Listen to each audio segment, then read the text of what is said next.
Today, we will be breaking down a $100 Facebook ad versus a $50,000 Facebook ad, and then all the ads in between. This is going to be specifically for a supplement brand. So with that being said, let's dive into the $100 Facebook ad. So here again is all the ads that we'll be reviewing today. Unfortunately, our $100 ads actually gonna be like $300 ads, but don't kill me. But let's break it down. So here we have 9 purchases with a $44 cost per acquisition. So it's actually pretty decent for cost per acquisition compared to our highest one, but due to the level of spend, it was not considered a winner. So let's take a look at that $100 ad. And to be fair, I don't blame it. There's absolutely no reason why they should have scaled technically, which it really didn't because it only spent $300.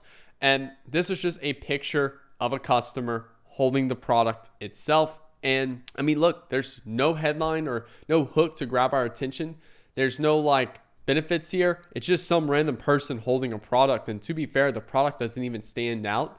So, from a perspective of just swiping through social media, it's like does nothing to grab our attention, right? The only people that will resonate with this ad are people who've already seen our ads, who've already kind of been on our website and stuff like that. And that small audience that are product aware, they'll see this and just be kind of more reminded about the product. That's about it. But, to be fair, it's not really that great of an ad. Maybe if our product was, some like maybe even like a t-shirt, to be fair, could work well because then we actually show it on someone. But because this is a supplement product and people want what the product does, this does nothing to articulate that at all. Now let's go to the $1,000 ad. This is the $1,400 of spend. It did have a much lower cost per acquisition, which is good, but it still didn't get the level of spend we want. So this shows to me this is more of that retargeting style ad. Now you'll notice I'll say that 2 or 3 times in this video. We don't do retargeting from the perspective of 30-day website visitors, IG engagement, and stuff like that. All of these ads are targeting broad targeting, which is just age, gender, location being countrywide if it's like an e-com brand, or it might be more city specific if it's like a physical local business, if that makes sense right there. So all of these are targeting the same audience, and all of them are judged success by the more they spend, the more successful they are. If they don't get a lot of spend, that means Facebook is saying, hey Nick, these ads are not good.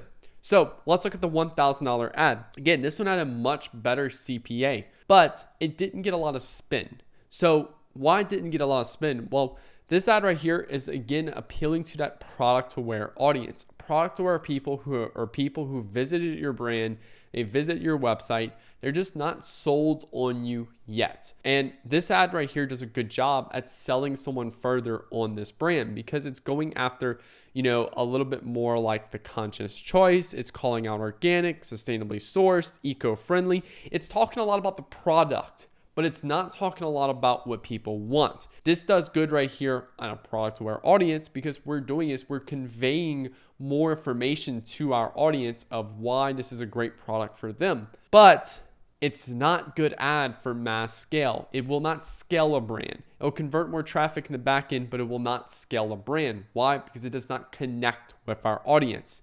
So let's look at the $10,000 ad that did get much more spend, but it did actually have the highest cost per purchase. And that means, hey, this ad did connect with more people, but it had a higher cost per purchase because, hey, we grabbed a lot of attention, but we did a bad job at conveying people over to buying. So just remember that. Grabbed a lot of attention, but it did a bad job at selling people. Now, also keep in mind here, all of these are ads that we created for this particular client. So I just want to make sure you are aware of that. So here is the $10,000 ad. This actually is a video ad. I do have a mixture of photos and videos in this particular video itself, but I'm not biased at all to photos or videos. It just depends on what the account needs and what that particular ad concept needs as well. So without further ado, let's actually break down this video. Coffee ran my life for decades. Seriously, I felt like a drag every single day. My gut was always on fire, and the more I drank, the less energy I had. How does that happen? One before work, one at work, one after work. I had a serious problem. But that was the past because I found a healthy and yummy coffee alternative. The switch was easy because it tastes just like coffee. I don't know how they do it, but it's a blend of organic mushrooms and there is 0 caffeine. Can someone explain how just 1 cup of this gives me more long-lasting energy, mental clarity, and better gut health than drowning myself in 3 or more cups of coffee? And did I mention it's just $1 a cup? Seriously, I love this stuff, and thousands of others do too. Ditch the coffee for something 10 times better and tastier. Get yourself some black gold elixir. Seriously, ditch the coffee. Coffee Seriously, ran my life. I should ditch this ad because this ad performed terribly. But let's actually break this down for y'all. Number one, there's a lot of things going on here. First off, the script sucks. From the perspective of focus and just clarity, it was all over the place. I did not like that. Second thing, it was boring. Like just blah, blah, blah, blah. I think it was like almost 20 seconds in before the product was introduced. Now, to be fair here, we did go after an unaware market. Unaware market are people that have symptoms and they don't really know what the product is yet. So we're going after a market that needs a little bit more education to go through those mental hoops before they're prepared to see the product. So that's okay in this video, but it could have been done better. It did not hold attention and it talked too much about this person, right? It didn't talk about the problems or the things that other people are experiencing. So let's go off to the first thing. Coffee ran my life for decades. And let's give it like a second more. All right, yeah. So coffee ran my life for decades. Number one, I do not give a fuck about that. Like, this is just some random influencer girl talking about how coffee ran her life for decades. That means nothing to me, and I can care less. I just don't care, right? I don't care this random person has an addiction to coffee, right? Now, maybe if it was like my brother or like my mom or dad that had like an addiction, or like a friend of mine had an addiction, I would care a little bit more, to be fair. But for the most part, I don't really care because this does not pertain to me, right? So the next thing is ideal audience. I guess we hit on that right here. We do that. Implied benefit. There is no implied benefit here. That means that if I watch this video, there is 0 implied benefit for me to get anything out of this video. And then the last thing is intrigue curiosity. Again, we do not intrigue curiosity because one of the factors of curiosity is saying that, hey, if you watch this, you'll get this benefit. We're giving people the hopes that if they watch this video, they're going to get some type of benefit, and we don't do that in this. So just, again, hook, trash, out the window, done. I felt like a drag every single day. My gut was always on fire. Okay, first off, we're talking about 2 things here. We're talking about how coffee is making this person feel tired. Then we're starting to talk about the fact that their gut is hard. Then we're talking about energy. Now we're talking about, how often they had this coffee. So an easy way we could rework the hook is like, let's just start with something very, very simple. Why drinking more coffee makes you more tired? Something very simple like that. Why do I say that? Because why does drinking more coffee make you more tired? I'm calling out the fact that, hey, people who are drinking a lot of coffee and they're drinking one before work, one at work, one after work, they're also conscious they're drinking a lot of coffee. And they're also probably starting to get this feeling of, hey, the more I drink, the more tired I get. So if I say something like, why does drinking more coffee make you more tired? I'm implying that, hey, I can actually kind of uncover something that they are even questioning too in their mind. So that's something right there, again, within the 2 seconds I had to storyboard here for y'all. That's something I would kind of test out here. Now, let's go a little bit further. I found a healthy, yummy coffee alternative. Okay, cool. That's easy because it tastes just like coffee. All right, I really like this one. It tastes just like coffee. We're handling an objection before it becomes an objection. So when you're writing a script, every word you write, you want to like kind of ask yourself, what is my customer thinking right now? How will my customer react to me saying that? How will my customer saying, oh, I found a coffee alternative? Like, well, I bet the first thing they would say is, well, I bet it doesn't taste like coffee, right? So we make sure to say, hey, it tastes just like coffee. That way we're going after people and we're handling an objection before it becomes an objection. Then we're going what's in it. Okay, this is kind of weird right here. So we're going down this path of like how it's a blend of organic mushrooms. It tastes really good.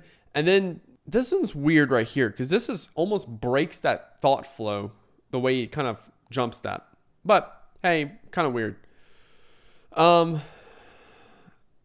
Okay.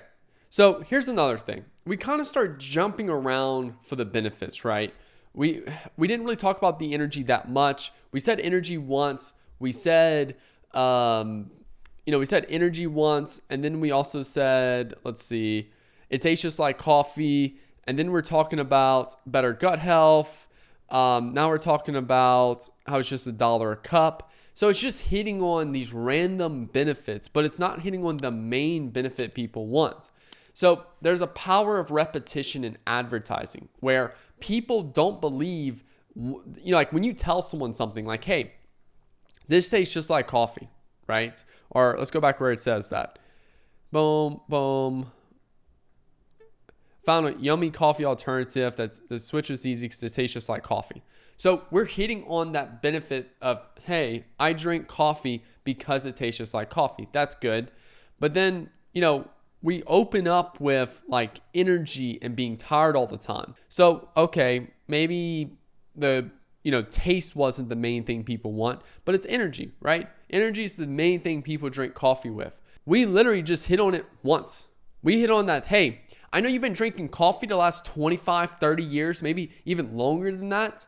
And you drink it every day for the energy it gives you. And I know you're not getting that same energy anymore. So here, try this product, gives you energy. Boom. You're not going to be sold off of just one little visual like that. Like that's not going to just make you ditch coffee to start drinking this shit. This is where the power of repetition comes in play. Repetition is, when you have beliefs in your mind, these beliefs, you'll have some that are a lot stronger and some that are a lot less, right? Why? Because the more these beliefs are repeated and shown that they do, or factual beliefs that you have that are correct, it's like, for example, gravity, right? If I would drop this right now, it would fall, right? And I know that for a fact because I've dropped a lot of stuff over my whole life. So I believe in the idea of gravity, okay? Same thing with advertising, right? If you've never experienced gravity before in your life and someone told you, hey, if you drop something, it's going to fall, it's like, no, it won't. It's like, yeah, it's gravity, bro. It will. You're like, no, it won't. And you drop it and then it'll fall. I'm like, oh shit. Okay. And then like you drop a few more things. And like, oh yeah, I really believe in this idea of gravity now. Same thing with advertising, right? When you hit on a key point about your product, you need to repeat it multiple times over. And don't just say it like, hey, gravity exists, gravity exists, gravity exists. It needs to be multiple different ways to visually show that, right? So this person right here talks about energy, gives me more long-lasting energy, right? Okay, let's just stop right there. What are all the different ways we can show this product giving her energy, right? When she wakes up in the morning and she's sipping on it before a big day at work. Then while she's at work, she's sipping on it and getting a lot of work done. Then we can showcase like her at the gym, kind of like this right here, to be fair. But, I would go a little bit more in detail, right? It allowed me to get the energy I need because energy is not what we want. We want what the energy does for us. So for example, it allows me to get more energy before work and I get so much work done throughout the day. Boom. I like to sip on this before the gym because it gives me more energy going to the gym, which allows me to get through my whole workout without feeling tired at all.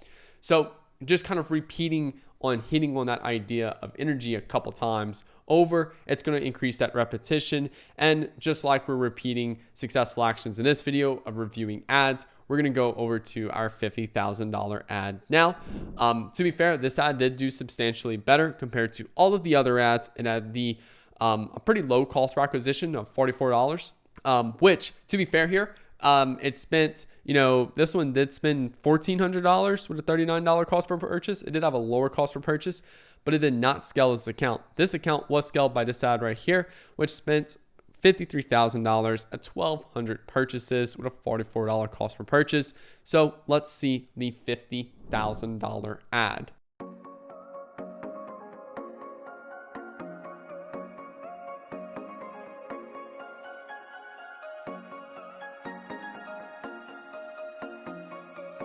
I know. Wow, Nick, that must have took y'all years to make this ad.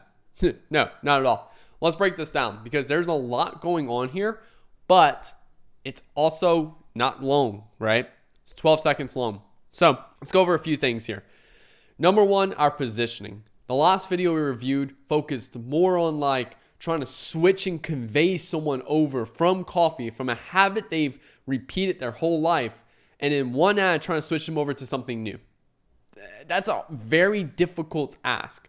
So I was like, hey, can we switch our audience? Can we go for a different ideal customer? Can we go after a different positioning?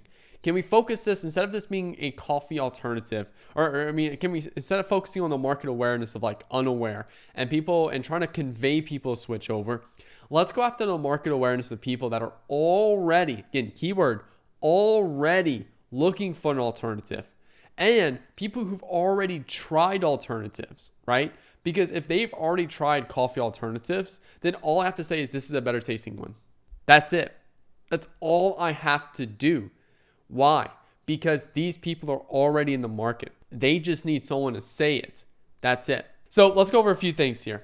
Number one, finally. I love finally. Finally is a great word in sophisticated marketplaces. Why? Because when someone who's tried a lot of different solutions, right? Maybe a lot of you guys have tried other YouTube channels. You've tried other Facebook ad strategies. And if you've been watching this channel for a while and tried some of the strategies that I've given you guys, a lot of y'all are still here because you've tried it, you've implemented it, and it worked. And you're like, oh, I am so glad I finally found a YouTube channel that actually gives me value, right? That finally is just kind of like a almost a hopeful feeling now that you've received. So finally, a coffee alternative. I'm calling out what people are looking for. I'm going after a solution-aware market.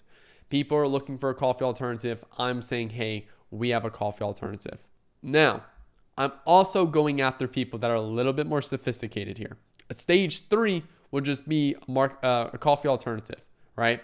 They want energy. I'm introducing this new mechanism, which is coffee alternatives. I'm going after a stage 4 sophistication.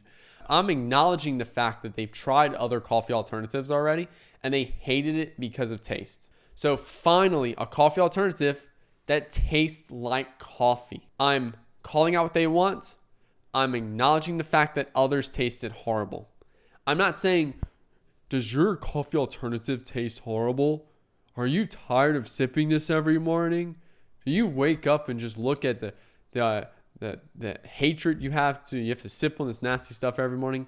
Fuck no. I'm just going straight forward to it. Hey, I know you've had bad experiences with other coffee alternatives not tasting like coffee. I'm just simply going to say ours tastes like coffee. I don't need to sit there and spend 30 seconds just simply calling out the fact that you hated your coffee alternative. I'm just going to call out what you want, which is a better tasting coffee alternative. And I'm just going to also add that this tastes like coffee, right? So I'm doing a much better job at positioning this product in the marketplace with this particular photo or this particular hook right here. I'm attracting a much different audience as well for this particular video, right? As far as the visuals, we're just showing someone make some coffee right here. That's it. Steam some water or heat up some water and that's it. And then we show someone sipping it. The motion right here is really good, right? She's sipping it. She's smiling. She's kind of looking in the face and stuff like that. Also, too, another thing is, we're going after people in like Australia, New Zealand, and I think this one actually did much better in New Zealand, and it kind of feels like it's a New Zealand area as well. So that's also another key thing here. But yeah, and then basically just here, call to action for people to shop now. That's it. It's a very short ad. It's not complicated ad, but it was a lot of thoughtful intention behind it of how it's positioned, what we specifically say. That's what took that time and energy. And that is what created the success of this. This is why you can have a very long scripted out ad not work well. You can have short ads work well when you say the right things that is needed to be said to move someone in that sales process. So hope y'all enjoyed this video. Make sure to hit the like button, hit that subscribe button for new videos every Monday, Wednesday, and Friday. If you're interested in me running your Facebook ads, click the link below to have Nick Theriot run your Facebook ads. We specifically work with stores doing at least $100,000 a month who want to scale to multiple 7 figures a month. And then if you want to be one-on-one mentored with me, click the link below to have Nick Theriot mentor you. And then lastly, if you want my Facebook ads course, click the link below to Nick's Facebook ads course, which specifically focuses on the creative aspect of Facebook ads, how to create Facebook ads that convert. Thank you all so much for watching. Hope you have a good rest of y'all day. Peace out.